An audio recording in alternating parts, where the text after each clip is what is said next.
In chapter 14, we meet a woman. Mark doesn't tell us her name. I don't know if he knew her name. John will tell us her name was Mary. This is right before Jesus goes into the final part of the Passion and the crucifixion.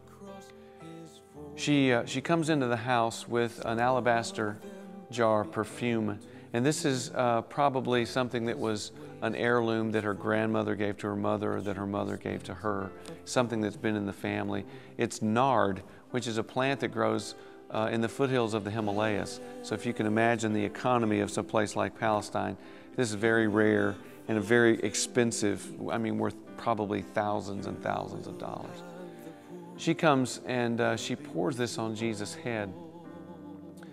The disciples are upset about this. They complain that she's wasted this. It could have been bought and the money could have been spent on the poor.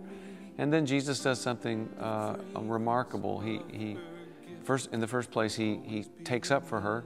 You know, he says, you're always going to have the poor with you, which he's actually quoting Deuteronomy at that point. The poor will always be in the land, Deuteronomy says. He says, you'll always have the poor, but you won't always have me. And then he says something truly remarkable, something that is completely unique. It's not said of anyone else in all of the Gospels. But Jesus says it of this woman. He says, what she's done will be told whenever the gospel is told throughout the world. And it will be told in memory of her. And he's memorialized this incredible gift of Mary.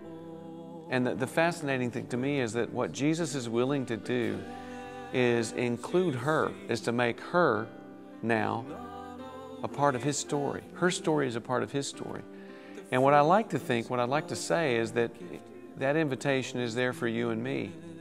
If we would, give up, our most precious thing for Jesus, if we would, be willing to submit ourselves to him, he's willing to make our story a part of his story. And I think that's a very encouraging idea for someone who wants to be a follower and a disciple of Jesus. In memory of her love.